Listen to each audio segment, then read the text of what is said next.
ചേലക്കരയിലെ ചെക്കന്മാരൊക്കെ ഇപ്പൊ ക്ലാസ് ആട്ടാ. അതിനൂതന ഹൈടെക് സാങ്കേതിക വിദ്യകളോടെ വൻ നഗരങ്ങളെ പോലും വെല്ലുന്ന സൗകര്യങ്ങളുമായി നമ്മുടെ ചേലക്കരയിൽ naturals beauty parlour, doctors tower, near bus stand, Chelakkara. നാട്ടാനകൾ കുറഞ്ഞത് അപകടങ്ങൾ വർദ്ധിപ്പിക്കുന്നതായി ആനപ്രേമി സംഘം.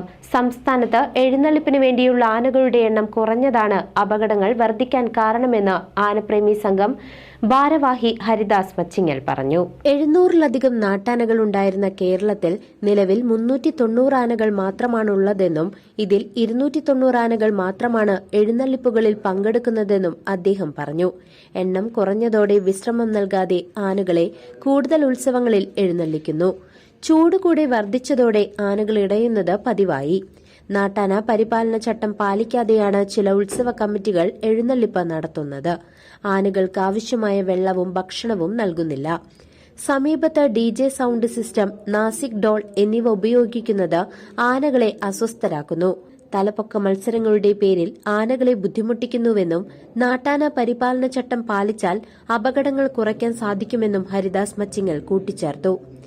കഴിഞ്ഞ ദിവസം കോഴിക്കോട് കൊയിലാണ്ടിയിൽ ഉത്സവത്തിനിടെ ആനകൾ ഇടഞ്ഞുണ്ടായ അപകടത്തിൽ 3 പേർക്ക് ജീവൻ നഷ്ടപ്പെട്ടിരുന്നു.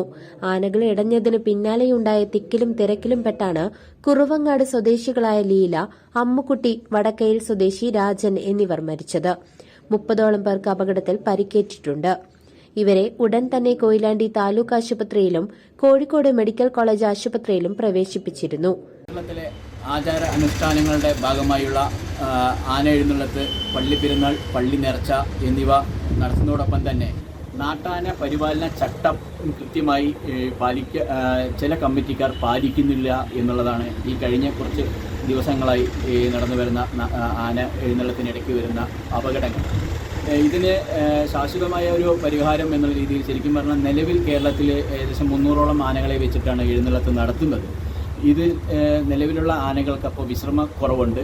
അതിനൊരു പരിഹാരം വേണമെങ്കിൽ ആനകൾ കേരളത്തിലേക്ക് ഇനിയും ആനകൾ വരേണ്ടതുണ്ട്.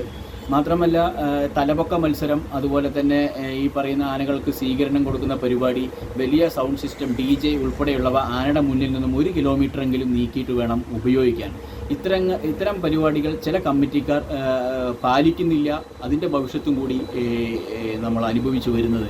കാരണം ഒരു 6 മാസത്തെ കാലയളവിലാണ് നമ്മുടെ കേരളത്തിലെ ഉത്സവങ്ങൾ നടന്നു വരുന്നത്. ഏകദേശം 3 ലക്ഷത്തോളം കുടുംബങ്ങളാണ് ഈ ഉത്സവവുമായി ബന്ധപ്പെട്ട് വിവിധ മേഖലകളിൽ പ്രത്യക്ഷമായും പരോക്ഷമായും കഴിഞ്ഞു പോകുന്നത്. ഇതൊക്കെ നിലനിർത്തി കൊണ്ടുപോകണം എന്നുണ്ടെങ്കിൽ നാട്ടാന പരിപാലന ചട്ടം കൃത്യമായി പാലിക്കുന്നതോടൊപ്പം തന്നെ ഇത്തരം അപകടങ്ങൾ ചില ഭാഗങ്ങളിൽ നിന്നും കരുതിക്കൂട്ടി ഉണ്ടാവുന്നതാണോ, അതോ ഇത് വിദേശ സംഘടനകളുടെ ഫണ്ട് കൈപ്പറ്റി ചില ആളുകൾ ഈ പൂരവും ഉത്സവവും അട്ടിമറിക്കാൻ ശ്രമിക്കുന്നുണ്ടോ എന്നുകൂടി സംശയിക്കേണ്ടിയിരിക്കുന്നു.